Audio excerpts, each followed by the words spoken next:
Welcome to the Carbonite Jedi, where we rediscover the wonders of Star Wars, the original trilogy, and beyond. And today we are going beyond.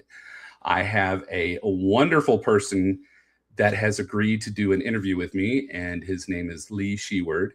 And he has done over 40 years of movie magic as a stuntman, a stunt coordinator, and a second director or assistant director, I believe it is. And he's done movies that I just grew up with, and it's so amazing. And I just want to introduce Lee right now. Hey, Lee. Hello, everybody. Hello. And I just am so appreciative of you coming. And you're very welcome. Thank you for having me. Yes. And I don't want to put you on the spot, but you said you're doing a Netflix show a couple of weeks ago when I asked you to come on, and you said you would get up with me. Can I ask what show that might be? If not, you don't have to answer. No, I can't give too much away. At the time of reaching out, when you contacted me a couple of weeks ago, what I was working on was a Netflix. I want to say a commercial, but that's not giving it justice. So it's a 4-minute short film. Oh, okay. Advertising. It's made in a commercial way. It's advertising all the great shows that Netflix are bringing to their streaming service for 2026. So it's a mixture of a little bit of everything. I can't say much more than that, but it's a bit of Bridgerton, it's a bit of Peaky Blinders, it's a bit of Lupin, it's a bit of a lot of their shows. Excellent. That's so awesome. And I thought maybe you might have been working on the Daniel Craig Knives Out movie, actually, because he just, you're like, I can come on now, and then the Daniel Craig movie comes out. So but yeah, working on that is awesome too, because you get kind of like a sneak peek of everything. So, well, not on the last one. It's about to come out this Christmas. I was approached about doing that, but I didn't do it. Other work commitments took me away, but I did do the second one. So a couple of years ago, I spent a beautiful summer in Greece and Serbia working on Knives Out 2. Oh my gosh, Glass Onion. That was such a fantastic movie. And well, I'm usually doing Star Wars stuff or sci-fi related, but you just do stuff that is amazing. And one of the reasons I brought you on was I wanted to talk about the Fifth Element, but there's so many other things that if you want to talk about, feel free. I loved Glass Onion. I loved Willow. You worked with the Doctor Who. The list goes on. I tried to make a thumbnail, and I had to stop myself from pulling all these movies off to make this thumbnail, because if I did, you wouldn't be able to see what movies they were or TV shows. So it's just amazing. You've done such amazing work.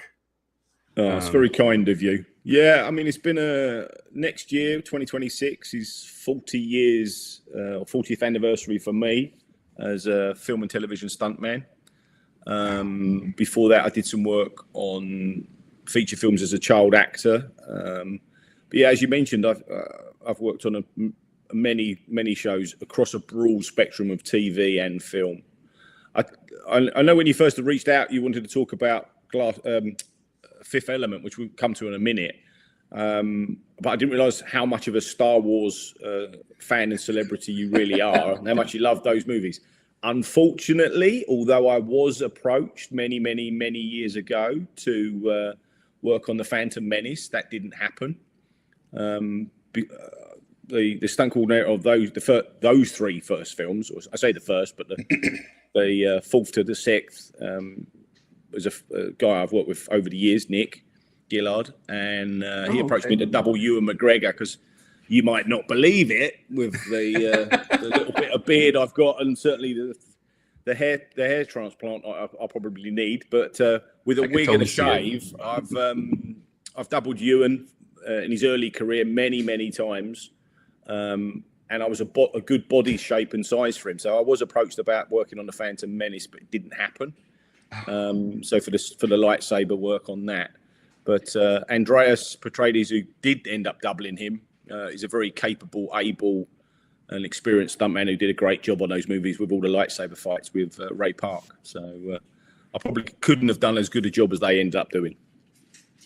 I'm sure you would have put in the good old try on it, I would have definitely tried, but they did an outstanding job on the first one. Yeah, it was a great job. Real quick, let me ask you, for everybody out there that might not know, what does it mean to fully be a stuntman or a stunt coordinator in a motion picture movie? So they're two jobs. The stunt performer or stunt double is the performer that's brought in either to work as a utility, as one of many people, performing and executing stunts. Now, that can be something as minor as being in a crowd of people running and screaming away, so that if you fall over, you can look after yourself. or it can be much more complicated, and you're there in a car chase, but you actually have to crash the car, roll the car, jump off a burning building, and you're doing the individual stunt and performing the gag. A stunt coordinator is the person that the production employs to come on, given the script, look at the script, break the script down, supply and bring in the personnel to execute the action sequence and advise on safety and sometimes advise on how it should be shot and guide the production on what's safe. So they're the ones that are in overall charge. So that's sort of the break between the two. Normally, and the correct way for this to happen is that the stunt coordinator was a stunt performer with years of experience in many, many areas before they grow into become a stunt coordinator. It's usually 10 to 12 years is okay. the right idea. Kind of like getting your master's or your doctorate in stunts, right?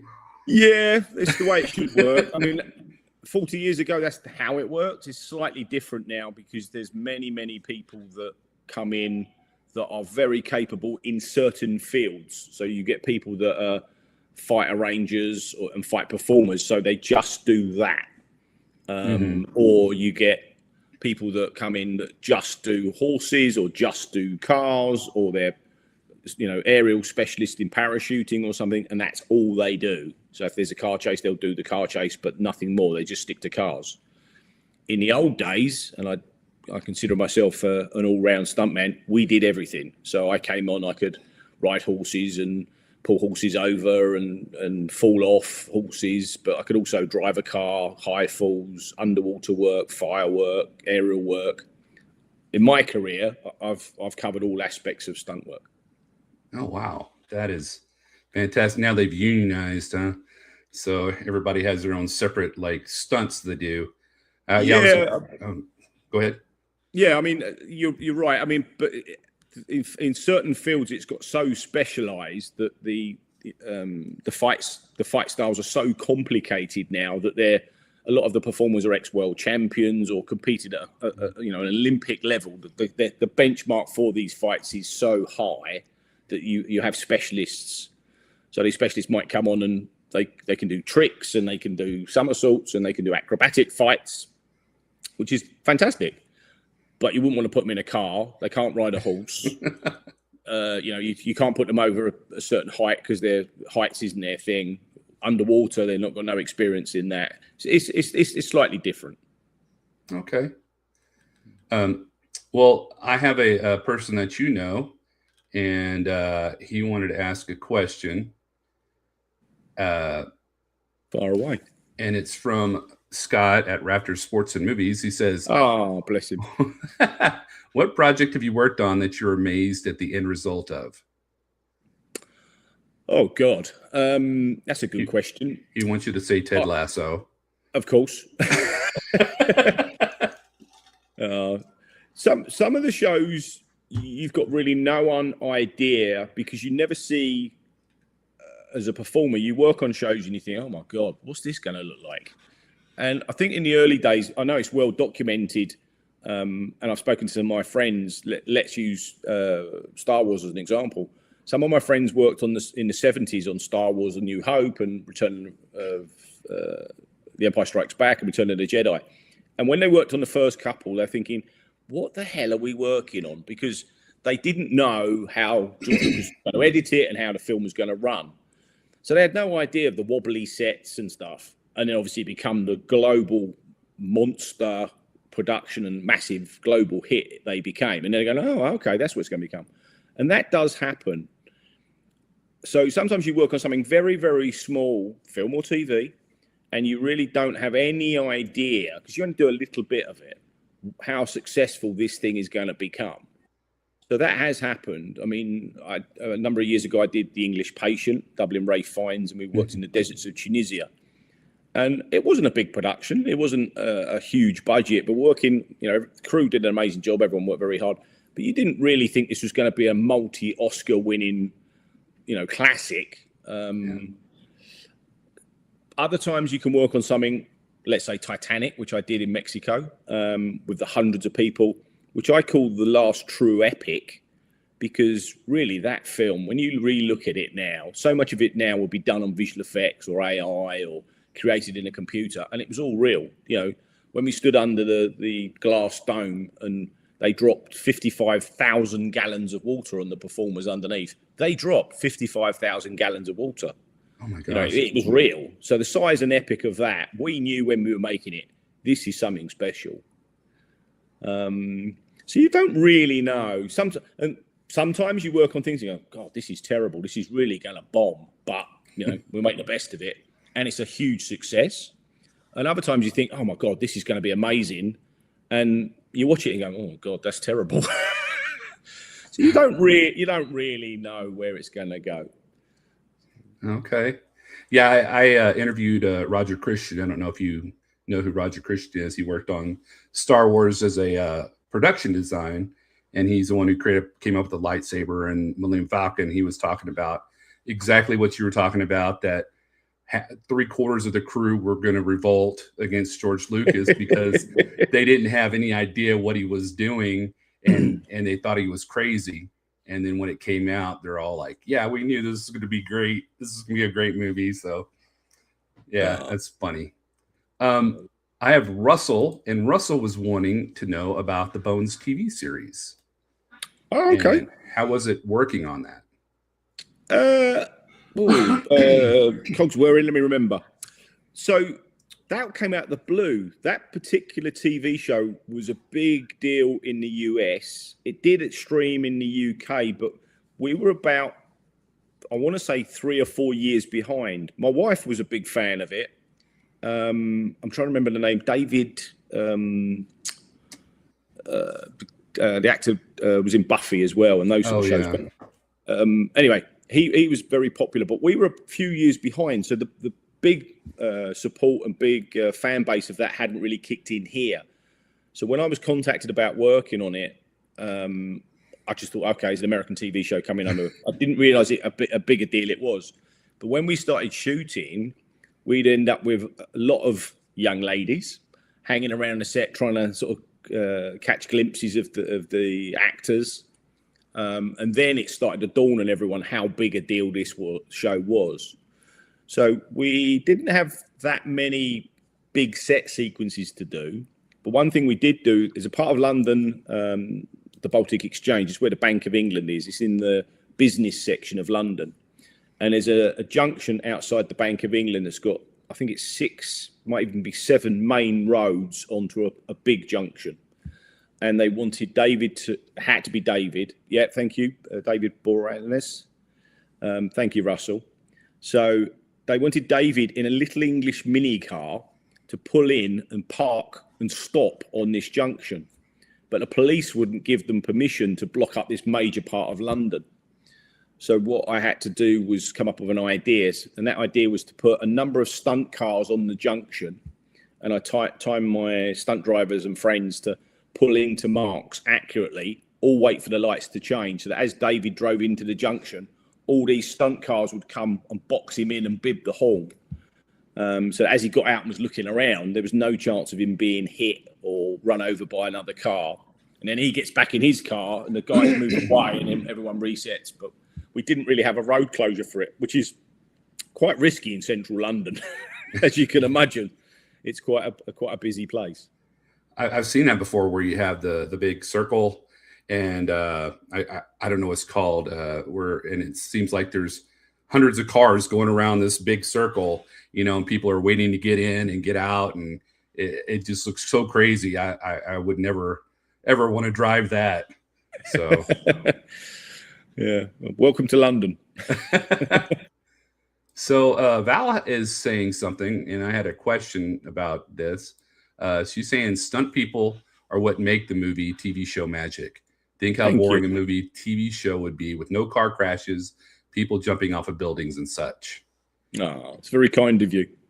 And my question is, do you feel that sometimes stuntmen get the raw deal because everyone hears about the actors and the directors, but the stuntmen are behind the scenes and they're actually putting their life on the line when they're making these movies, but you hardly hear about them.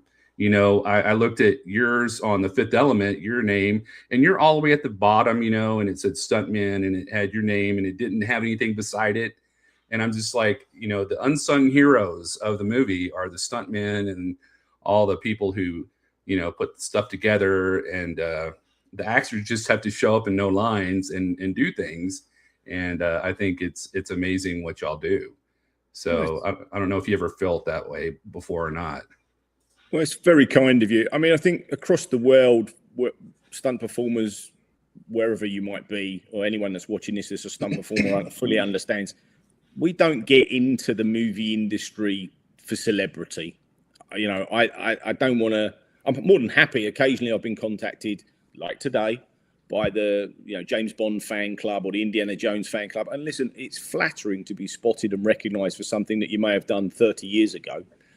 But I didn't get into this to be famous or be, interviewed or put on a pedestal or glamorized. I got into it because in a very perverted, funny sort of way, I like driving fast cars. I like taking chances. I was not an adrenaline junkie, but I was always a very active young teenager. And I just was so fortunate, although it was a lot of hard work, to be able to put that ability, skill and desire and turn it into a 40-year career. I mean, I'm so lucky to be flown all around the world and then asked to crash cars, jump off buildings, although I don't personally do it much anymore. I'm getting my days of getting bounced around are over. I don't bounce like I used to. But to actually, to go out to places, meet fantastic people, witness things that people would pay to do, and I'm being paid to do it. So that alone is my enjoyment. I love that bit of it. I'm not into being recognised or signing autographs and stuff. And also a big problem, I hate learning lines. We get occasionally you might have to play, not anymore, but I might have been a doorman or a bodyguard or somebody that had to say something. I mean, many years ago, I did a film with Roger Daltrey from the band The Who, who was a lovely guy. Oh. And I had to say like 2 sentences to him, and then there's a fight in a nightclub. And I remember those lines. It was like, "Here, Grandad, that's my money in the jukebox," and that was all I had to say.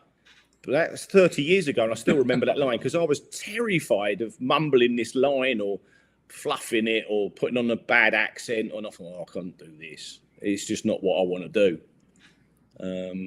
I also did a film called Enduring Love with Daniel Craig, where I fell off a hot air balloon, and I met the director of that, and was talking about the rigging and what we could do and giving him options and ideas for this balloon sequence. And he turned around and he said to me, "Will you play Logan? Will you be the guy that falls off the hot air balloon?" I mean, yeah, of course, if that suits your idea. But there's no dialogue, is there? I don't want to say anything. I don't have to learn any lines. I'll happily fall 200 feet from the hot air balloon, which I did. But I don't want to have to learn any lines. He went, "No." He said, "You have to scream." I went, "Oh, screaming's easy. I can scream. I just don't want to be sitting there at night learning lines. That's not what I want to do." Yeah. So I'll leave that to the actors. That's so funny. Scott has another question. He's like, what stunt are you most proud of? Oof, good question. As I said earlier on, I've been very fortunate to have performed everything I could ever think I wanted to do. I mean, going back to as a little boy watching the old John Wayne westerns, which come up all the time, Saturday afternoon pictures. I've done everything. There are a few things that I'm known for. I was one of 3 English drivers that were brought out to Moscow to do the car chase for the Bourne Supremacy. Oh, So wow. that car chase, I doubled Kyle Urban in the black G-Wagon and one of the black Mercedes sedans chasing the yellow taxi. So that sequence became an iconic classic movie. That's amazing. I'm very proud of the work we did for Aeon Productions and the Bond movies. I did 2 Bond movies, The World Is Not Enough and Tomorrow Never Dies. Tomorrow Never Dies, I ran a 9-week underwater sequence, which runs about 7 minutes of the film, with Piers and Michelle Yeoh. I'm very proud of the work we did on that. But all of the things in a funny sort of way that I've done, hung under helicopters, crashed cars, pulled horses over, battle scenes with hundreds of people. All of it's been really memorable. There's no one thing that comes out, but I'm happy that my days of putting pads on and actually doing it are over. I've ticked every box. There's nothing else. I think I really wish in my career I'd done that. I've done as much as I wanted to do. I have a funny little story. Before we came on, my in-laws live with me, and they have a little dog that gets a little loud. So I was like, "Hey, I have an interview with Lee Sheward, and he's been in the stunt industry for 40 years." And my mother-in-law looks at me crazy. She goes, "Okay, we'll keep the dog in our house." And she goes, "But aren't you a little old to become a stuntman?" And I was like, I'm not interviewing for a job. I'm interviewing him to find out, about his 40-year career. So No. she got a really confused look on her face. She's like, "You're a little old to be a stuntman." And I was like, so when did you said you as a teenager you like to drive fast and stuff? When did you first discover your passion for doing stunts? So I clearly remember my dad, God bless his soul, he's no longer with us, taking me to the cinema. It was about 1973, so I'd have been about 6 or 7, and we saw a James Bond double bill, Man with a Golden Gun and Live and Let Die. Oh, wow. And I came out of that, and I remember what cinema it was, where it was, I remember it vividly. But at the same time, as I mentioned earlier on, I'll be sitting Saturday afternoons watching westerns on the telly. I mean, TV in UK back in those days was completely different to the 900 channels we have today and streamers and all that. It was a different time. But I would watch all those old films vividly, and every Easter, Christmas, they bring on the classics, Lawrence of Arabia, Ben-Hur, and that was me for 3 or 4 hours, just glued. So that really ticked into this, fascinated me. And my dad was a chauffeur. He drove a limousine for a company. And one day we had to go to, by chance, I don't even remember now why, but he had to go to Pinewood Studios to pick a package up or deliver a package. I can't remember what it was. There was no one in the car. He said, "Well, drag me out of the house and off we go." So we drove to Pinewood Studios and went in, which you can't do anymore. So the security is much, much stronger. But we drove in and dropped this package off and sort of drove around the studio and then went out. And he said, then, "This is where the films are made. This is where they make all those films that you like watching." And that was like, I can't believe I'm here seeing this. So it was even at that age, I was by about 8 or 9, I figured out that there was stuntmen that did this job, that did this. These weren't the actors doing it. It wasn't John Wayne falling off the horse. It was Chuck Robertson. Mm-hmm.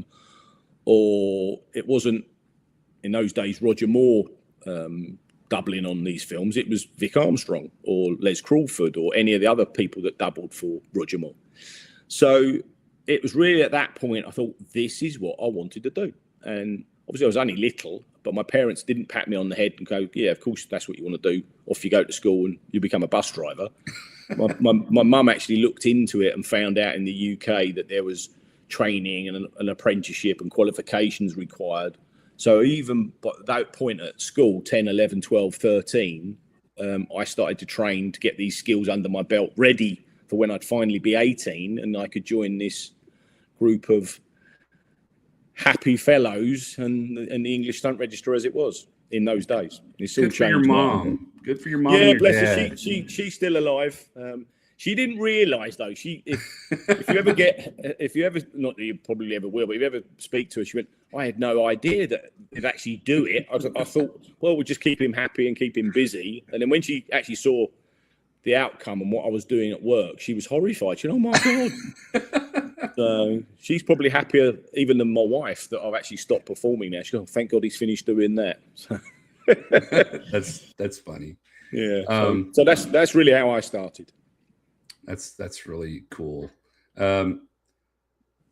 Real quick, have you ever worked or been through Elstree Studio? I've worked at Elstree Studios at Boreham Wood many times, where the Star Wars films were made. That was the first studio I worked at as a stuntman, because we shot Willow there in the same area. Oh, okay. So the area that the Indiana Jones and the Last Crusade castle backlot was built on was the same backlot that we had the Willow Castle built on. So as a stuntman, that was the first studio I worked in. Pinewood was the first studio I worked in as an actor when I was 13 on a film called Top Secret. But no, in my career, I've worked at virtually all the studios in England. Top Secret with Val Kilmer? That was me. What part did you play? So if you remember the film, everybody, it's a spoof comedy on every war film of the 50s and 60s. So hilarious. And there is a photo, well, there's a sequence in it where one of the characters remembers back to when he was washed up ashore on a desert island. Yes. And it's a parody of another film called The Blue Lagoon. Mm-hmm. And I was young Nigel, so I was the young teenage or child castaway. It was me and an actress. Now, I was only 13 or 14 at the time, and they needed a young boy to swim and dive, because part of the part was he had to stand on some rocks in Cornwall, dive off the rocks about 25, 30 feet into the sea and swim. And I was a competitive swimmer and diver and wanted to be a stuntman. So a friend of my mum's put me up for the part to double the kid that they were going to cast. So I got that part, but they didn't find anyone to play the part. So the Zucker brothers and their directing partner, Jim Abrahams, came back to me and said, will you play the part? Now, at the time, I used to have auburn red hair. So I didn't look right. So they put a big blonde, massive curly wig on me. And I got the part. So I played young Nigel. That is amazing. Talk about being at the right spot at the right time, right? And also on the same job, I thought this is definitely the business for me, because one, I was paid, which was more money than a 13 or 14-year-old school child would get. So the money went, oh, this is great. But I also had to kiss the actress. Now, the castaway actress, bear in mind, boys and girls, I was only 13 or 14, but the castaway actress was a young actress who was 19. Oh. So here I am, and they're saying, right, now this is the scene, you have to kiss her. So I'm looking around thinking, what, I have to kiss this 19-year-old model? And they went, yeah. I went, this is definitely the business for me. Oh my gosh, I would have been the same way. Yeah, I guess it gets worse, because the next thing was, in the UK, we used to have a tabloid newspaper called The Sun. We still have the newspaper called The Sun, which is a tabloid newspaper. And there's famously, it doesn't happen anymore, but every day on page 3, there will be a photograph on page 3 of this newspaper with a topless model on it, page 3 girls.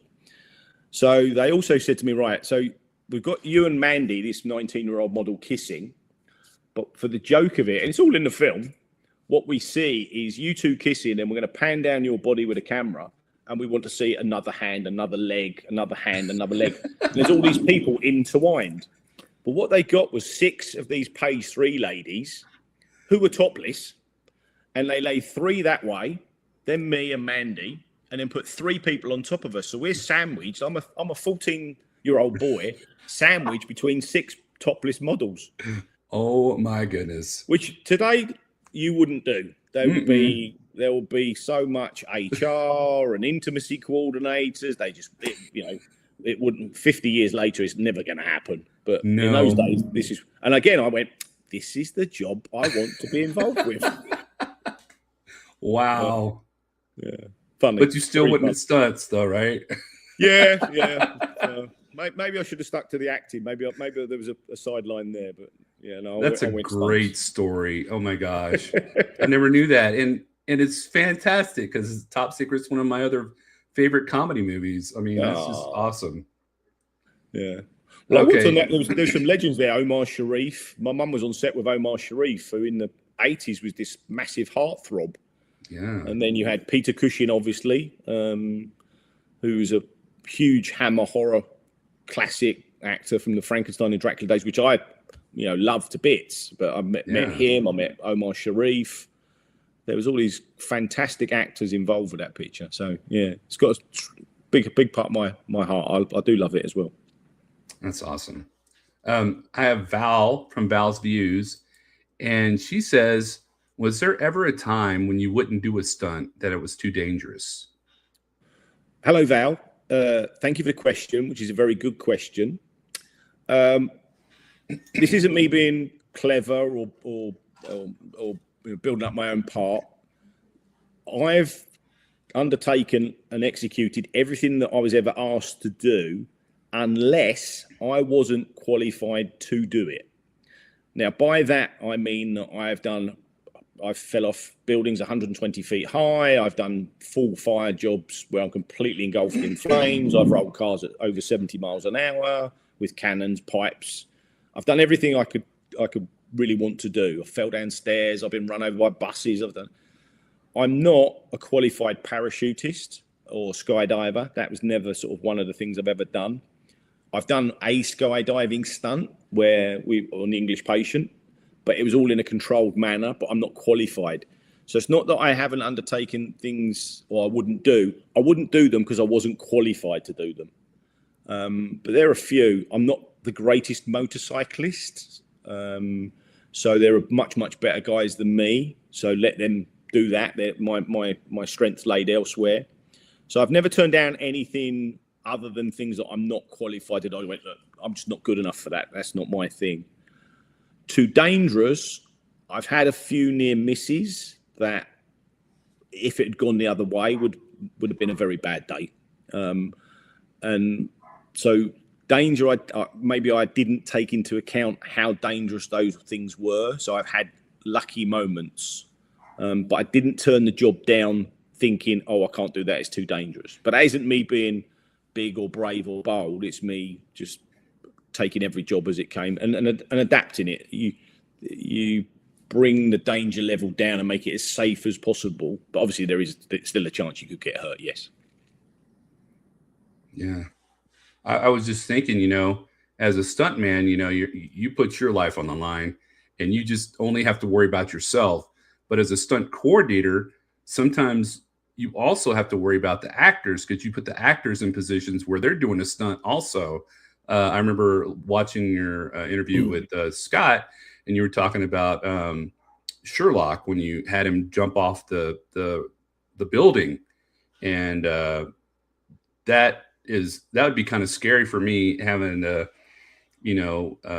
not only make sure my stuntmen were going to be okay to go home at night, but also the actors in the movie, because you said that if something happens to an actor, everybody could lose their job because they'd shut down production.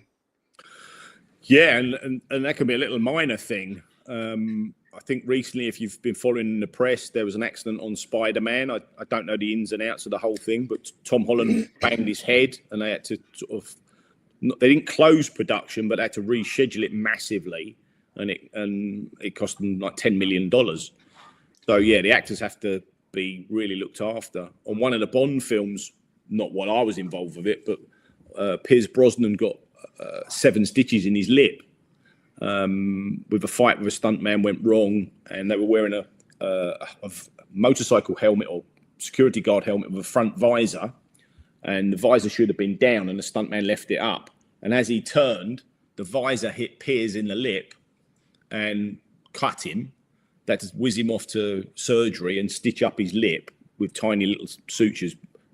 But if you understand where that happened in the making of the movie, you'll see suddenly that all the shots appears a certain way, not showing he had this big fat lip. So yeah, I mean, we have to look after them safely. The Sherlock thing was, I would have said, and we did say, no to Benedict. You can't do the jump off the building. We can take you up and down with control. But the stuntman did the jump. Rob Jarman did the jump. And then Benedict, we took up and down. I've had actors do quite a lot. I don't call actors working that way doing stunts. They're physical performance. So we adapt it in a way, pads, wires, make it as safe as possible for the actors. But I've had actors on fire. I've had actors underwater. I've had actors near explosions or riding horses. And you just make it as safe as you possibly can. When they ask you, or the director asks you, have you ever said, I don't think this is a good idea? Have you ever come across saying, I don't think this is a good idea, I don't think this guy can do it, or I feel really bad about it? Yes, on a number of occasions. I've said they're not doing it. Sometimes you get them, the actor hearing about it and go, oh, no, I could do it. If you want to do it with them, that's absolutely fine. I'm leaving, but good luck. Other times the production would just go, okay, but can we do this? I'll always try and give them other options, even in the editing of how to put this sequence together. But if we say no, then to oversee or step over us and get someone to say yes is really stupid. And then it becomes a problem if they do get hurt. There's no insurance, or the insurance won't want to pay out. And it's a big, big deal. You know, even if they break a finger or, you know, twist a toe or something, the scheduling becomes a major thing. So it has happened in the past, but if I'm saying no for a very good reason. Okay. Johnny Dome just came up and he has a quick question. He says, what are your thoughts on Netflix buying Warner Brothers? That's an even better question. That came up today. There's a big time difference between us at the moment, obviously, me being in the UK, but it's all over the English press today that obviously Netflix have made this massive bid for Warner Brothers. I think that the whole industry across the board is changing. Now, whether that's for the better or the worse, only time will say. But any sort of influx of boost of production to give the viewers more things to watch and us more things to work on is always a good thing. Whether as a monopoly, it's a good thing that one huge streamer can own all these companies, because it's not just Warner Brothers they're buying. They're also buying HBO Max. So it's the whole thing they're buying. That's for people way up the food chain than me to say whether it's a good thing. I think if they're spending that much money, they're not going to want it sitting there doing nothing. So it's going to be an influx of other shows being made. It's a bit like Amazon buying MGM. You know, they wanted the Bond franchise, couldn't get it, so they bought the company that owns the Bond franchise. But then from what I'm hearing, obviously next year they're going to go into production with the new James Bond film. But I also understand that there's a number of spin-off shows. Now Amazon have got the whole thing. They're talking about, I'm hearing, a Moneypenny TV series, a Q Branch TV series of James Bond. You know, it's not just going to be a James Bond film every couple of years. There's going to be spin-off shows here, there, and everywhere, like your favourite Star Wars franchise. You know, they didn't just carry on making Star Wars movies. There's multiple spin-off TV shows. So, That's interesting. We'll see. To me, with the Disney Plus having the Star Wars shows and they're pushing them out, sometimes, like Liam Neeson said, he feels like it becomes too diluted, and that's all I'll say about that. Yeah. So I'm going to ask you a question about CGI or AI in the movies.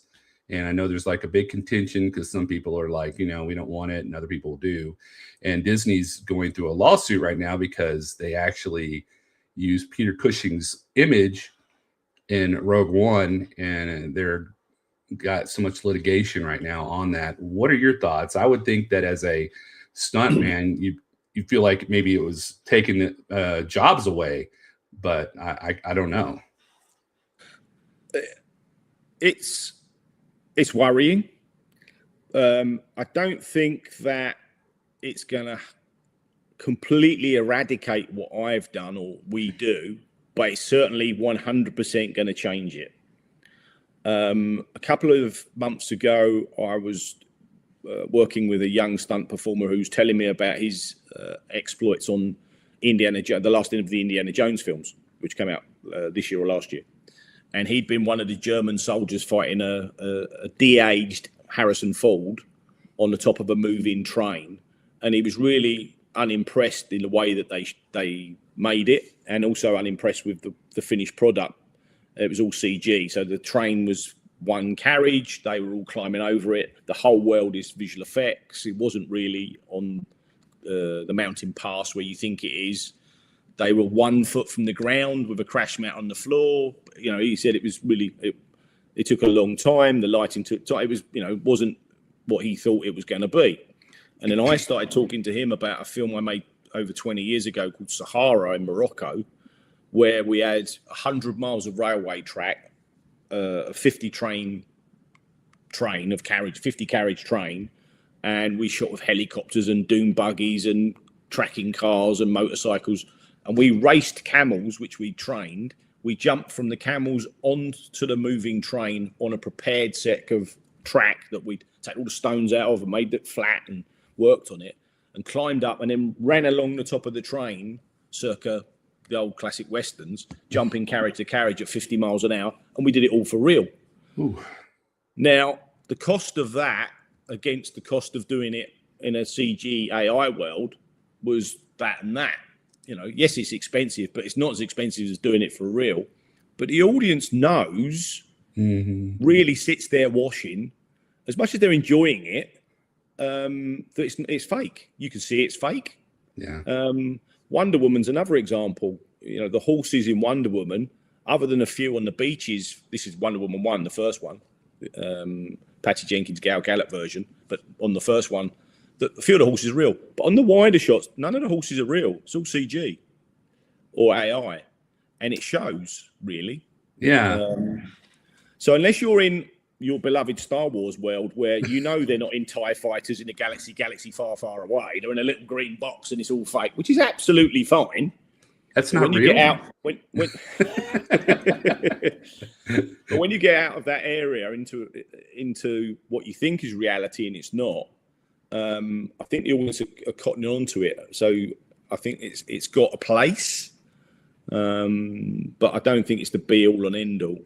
I mean, again, it makes our job safer. When I started, I remember hanging on a wire quite high up, high enough to be seriously hurt, and we'd be on a small cable, 1.5 millimeters. So I don't want to say 3/8 of an inch, but a very thin cable, like thinner than shoelace. And what we used to do was dip the cable in an acid to make it rough and take the oil off of it, then paint it to match the sky, the background, so they vanished. And so that when you saw you didn't see the wire against the light. That's how they made Christopher Reeve fly in the Superman of the 70s. Now we can use cables, like huge big cables that are, hold up an elephant, paint them yellow, and we're asked to spray them yellow, green, purple, not to vanish, but so they can see them, so that the visual effects geniuses can actually paint them out accurately. And rather than having two little tiny ones, you can have 6 or 7 on you, so that there's you're safe as you can be. So there's a place for it, but it's not the be all and end all. But it's certainly going to change what we do for the way we work. It kills a little bit of the realism. Yeah. Okay, I have to ask, how did you get the opportunity to work on The Fifth Element? So, Fifth Element. Sadly, he's no longer around, but the stunt coordinator of that film was a gentleman called Mark Boyle, who was a very, very lovely man who I'd worked with a number of times before. So he but his mother and father, he was French, so he spoke fluent French, but he was English. He'd been around for many, many years, very experienced stuntman. And when that film came up, he rang me up, along with a lot of other young stuntmen that were working on it, and said, can you come in and help on this production, which obviously we did because we really enjoyed it. He got the film not only because he was very, very experienced, but also he spoke French. Luc Besson and the production, all the crew, the main crew, were all French. Jean-Paul Gaultier, the designer, etc., were all French. So Mark sort of blended into that. So Mark Boyle, the stunt coordinator, was the one that brought me in. Okay. And what part did you do? Oh God, I was trying to pull up today some pictures, which I'll try and send on to you. Some of the shots, we were the Mengelors. So we were the guys in the big monster suits. No way, really? Yeah, so we had these big heads on, foam rubber heads. The clever ones were the ones that were puppeteered, where you'd wear the suit, but then the puppeteers were all below you with wires and tubes, and it would be doing all its thing. Yeah. And the other ones were just plonked on and not connected, and they were just like there, and you just had to run around with the big guns. So some days we were Mengelors.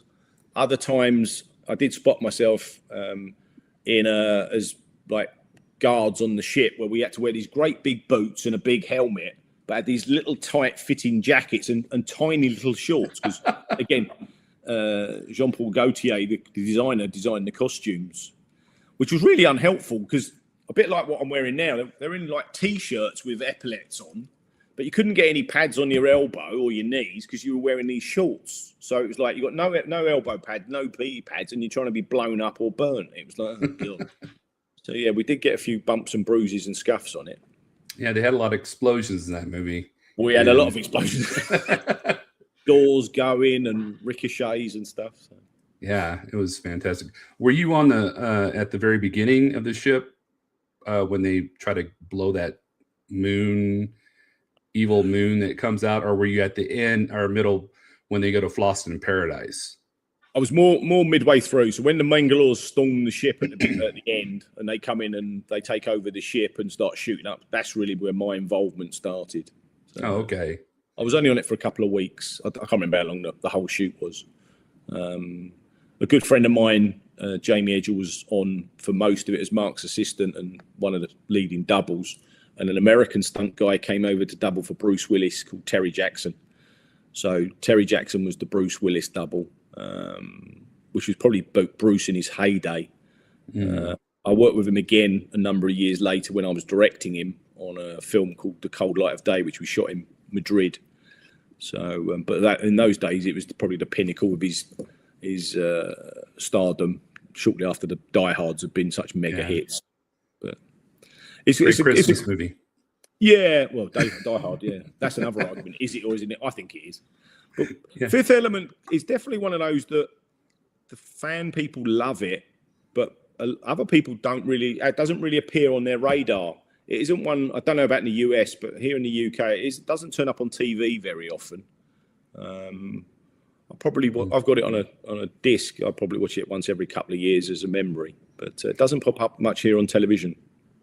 Yeah, streaming. I not really, but I mean, if you talk to anybody, everybody knows The Fifth Element here in the United States. No. It was such a. I mean, I went and saw it I don't know, when it came out in the movies. I probably went and saw it 4 or 5 times because I thought it was so fantastic. I mean, the visual effects, the soundtrack's amazing. The stunts, the whole thing was really well done, and it's my favorite non-Star Wars sci-fi movie. So really, okay, yeah. Well, it was all made in London. It was all made at Pinewood Studios through the summer. It was a lot of fun. It's definitely colourful. Yeah, very colorful. Yeah, looked like y'all had fun on the shoot. Yeah, I mean that particular summer it was very hot. So again, those Mangalore suits was boiling. Imagine walking around in 80, 90 degree heat wearing 3 wetsuits because it was like thick rubber and the hedge had limited breathing space. It was a hot job, that one. No wonder the Mangalores were so mad. So, Yeah. So I was going to ask, when you come on to a movie shoot, what's the creative process like? Do you work directly with the director to understand what the vision is for the stunts, or do you look to like your own thought process and bring it to the table, or how does that work? Obviously, you try to bring your little bit of magic dust to the show, so you do try to bring into it what you want. It really depends if you're going to be involved full time, or whether you're just coming in daily to do one little thing and go again. Okay. If you're in there full time, you might work on it for a number of weeks beforehand and get really involved. And by that, it gives you a chance to bring something to the table. So you can say to the director, right, how's the style on this? What do you want to do? How, is it a PG Disney thing and it's kids and families, so you can't go mad? Or is it a horror movie, it's 18? How graphic do you want to get with this?